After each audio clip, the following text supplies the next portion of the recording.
This is Nearly Gone, a Grace Ford FBI suspense thriller, Book 4, written by Molly Black, read by Caroline. Prologue.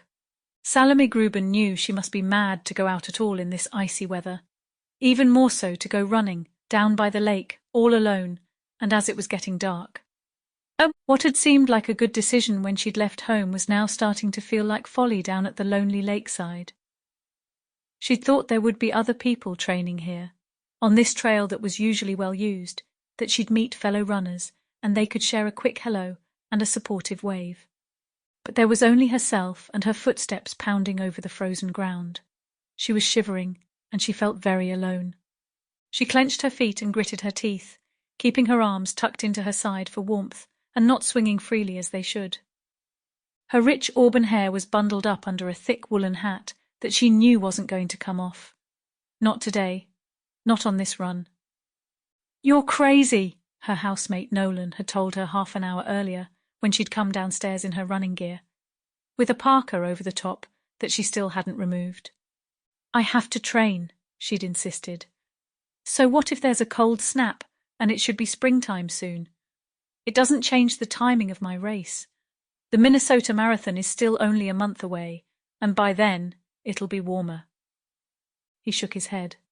"When passion becomes obsession, only bad can follow," he said darkly, swinging away toward the coffee machine and picking up his book. Salome frowned as she whirled out of the front door. That was nasty of Nolan. It was a very dark thing to say, and now she couldn't get it out of her mind as she pounded along the trodden and now icy pathway. Only bad can follow. Weirdly, she felt as if she'd had a rash of that in her life recently. She'd had 2 unusually stressful events occur. Her car had been rear-ended at a stop street when the guy behind her had been careless or texting or some such reason. It was an expensive disaster that would cost her more than she'd expected, thanks to the insurance excess. And then she'd had the bad news about her sister. Gillian was only 2 years younger than her, and she'd called in tears to say she was going through a terrible divorce. She was 28. She'd only been married a year. Gillian's world was collapsing around her, and there was nothing that Salome could do to console her. She couldn't even go to be with her at short notice, because Gillian lived in New Zealand, and the airfares there were astronomical, and Salome's work was piling the pressure on.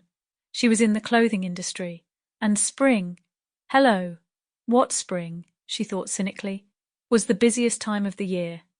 Yup, it really had been a week from hell, Salome thought, as she allowed her feet to move forward, equal sign finding the easiest route. Her Sample complete. Ready to continue?